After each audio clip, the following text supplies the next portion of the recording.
திருநெல்லவர் மீண்டுமாக உங்களை சந்திப்பதிலே கிறிஸ்து இயேசுவுக்குள் நான் மகிழ்ச்சியாக இருக்கிறேன். கர்த்தருடைய வார்த்தை இவ்வாறாக கூறுகிறது. சங்கீதம் 113வது அதிகாரம் 7வது 8வது 9வது வசனத்தை பார்ப்போம் என்றால், அவர் சிறியவனை புழுதியிலிருந்து தூக்கிவிடுகிறார், எளியவனை குப்பையிலிருந்து உயர்த்துகிறார். அவனை பிரபுக்களோடும் தமது ஜனத்தின் அதிபதிகளோடும் உட்கார பண்ணுகிறார். மலடியை சந்தோஷமான பிள்ளை தாட்சியாக்கி வீட்டிலே குடியிருக்க பண்ணுகிறார். அல்லேலூயா. அவர் சிறியவனை புழுதியிலிருந்து தூக்கி விடுகிறவர், எளியவனை குப்பையிலிருந்து உயர்த்துகிறவர். ஆமென். நம்முடைய தெய்வம் எப்படிப்பட்டவர்? அவர் சிறியவனை புழுதியிலிருந்து தூக்கி விடுகிறவர், எளியவனை குப்பையிலிருந்து உயர்த்துகிறவர். தேவனுக்கும் நமக்கும் எந்த ஒரு சம்பந்தம் இல்லாத நாட்கள் முன்பாக இருந்ததல்லவா? எவ்வளவு தூரமாக நாம் இருந்தோம். அவருடைய இரக்கத்தினால், அவருடைய கிருபையினால் அவரை நாம் கிட்டி சேர்ந்தோம். கர்த்தரை தெய்வமாக கொண்டிருக்கிற ஜனம் பாக்கியம் உள்ளது என்ற வாக்குத்தத்தத்தின்படி சொந்த தெய்வமாக நம்மை அவருடைய பிள்ளையாக தேர்ந்தெடுத்தாரே, அவருடைய கிருபை. வார்த்தை இவராக கூறுகிறது. அவர் சிறியவனை புழுதியிலிருந்து தூக்கி விடுகிறார், எளியவனை குப்பையிலிருந்து உயர்த்துகிறார். அவனை பிரபுக்களோடும் தமது ஜனத்தின் அதிபதிகளோடும் உட்காரவும் பண்ணுகிறார்.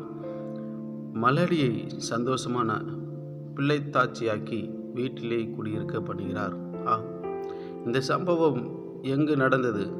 இந்த வசனம் வேறு இடத்துல எங்கு இருக்கிறது என்று நாம் பார்க்கும் பொழுது 1 சாமுவேல் 2வது அதிகாரம் 8வது வசனத்தை நாம் பார்ப்போம் என்றால், 1 சாமுவேல் 2:8, அவர் சிறியவனை புழுதியிலிருந்து எடுத்து எளியவனை குப்பையிலிருந்து உயர்த்துகிறார். அவர்களை பிரபுக்களோடு உட்காரவும் மகிமையுள்ள சிங்காசனத்தை சுதீகரிக்கவும் பண்ணுகிறார். பூமியின் அஸ்திபாரங்கள் கர்த்தருடையவைகள், அவரே பூமியின் மேல் பூச்சக்கரத்தை வைத்தார். அல்லேலூயா.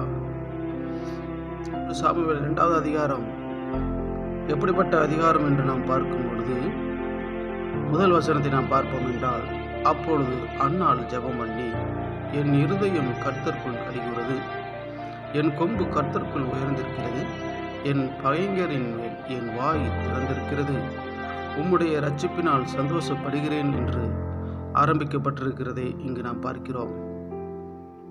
அன்னாள் ஒரு விண்ணப்பம், ஒரு ஜெபம் பண்ணுகிறாள்.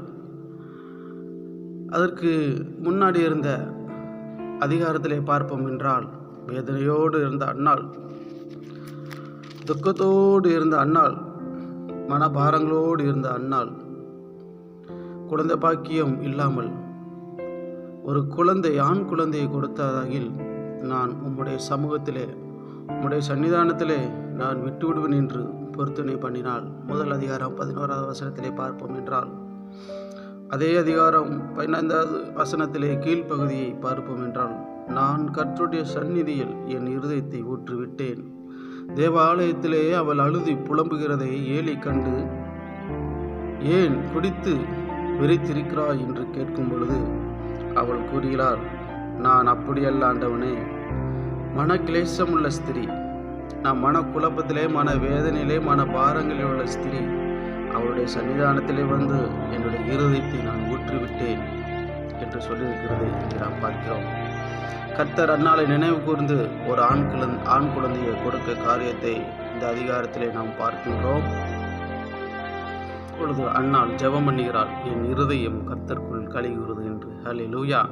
மல்லடியாய் இருந்த அன்னாள், பிள்ளை பாக்கியம் இல்லாத அன்னாள், கர்த்தர் அன்னாளை நினைவு கூர்ந்தபடியினாலே, ஆண் குழந்தையை கொடுத்தபடியினாலே, இந்த 2வது அதிகாரம் 1 முதல் 10 வசனத்தில் பார்ப்போம் என்றால், அன்னாள் ஜெபம் பண்ணி கர்த்தரை துதிக்கிற காரியமாக இருக்கிறது என்று நாம் பார்த்து கொண்டிருக்கிறோம். எனக்கு பிரியமான ஜனமே, கர்த்தருடைய வார்த்தை உங்களை நோக்கி தான் வருகிறது.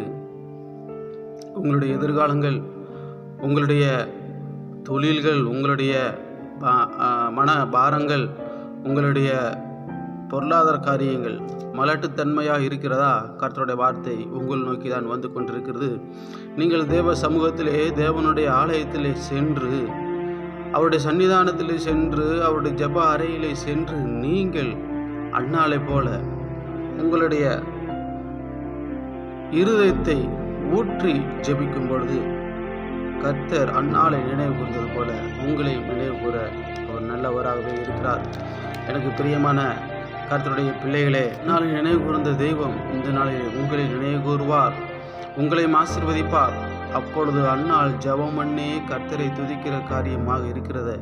அதே போல நீங்களும் கர்த்தருடைய சன்னிதானத்தில் ஜெபித்து நீங்கள் வெளியே வரும் பொழுது உங்கள் இருதயத்திலே துக்கமுகமாக இருக்க மாட்டீர்கள். ஏனென்றால் 18வது வசனத்திலே இவ்வாறாக கூறுகிறது, அப்பொழுது அவள் உம்முடைய அடியாளுக்கு உம்முடைய கண்களின் கிருபை கிடைக்க கடவுது என்றாள். பின்பு அந்த ஸ்திரீ புறப்பட்டு போய் போஜனம் செய்தால் அப்புறம் அவள் துக்கமுகமாய் இருக்கவில்லை. ஏனென்றால் அவர் விசுவாசித்தால் கர்த்தருடைய வார்த்தையை. என்ன சொன்னார் ஏலி?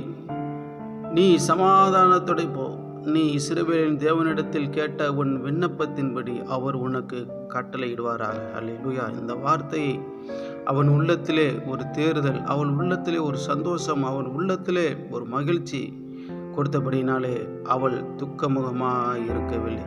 பிரியமான தேவஜனமே, நீங்கள் கர்த்தருடைய ஆலயத்திலே நீங்கள் தனித்து ஜெபிக்கும் பொழுது, குடும்பமாக ஜெபிக்கும் பொழுது கர்த்தர் உங்கள் உள்ளத்திலே இடைப்படுவார், வசனத்தின் மூலம் பேசுவார். அப்பொழுது நீங்கள் துக்கமுகமாக இருக்க மாட்டீர்கள்.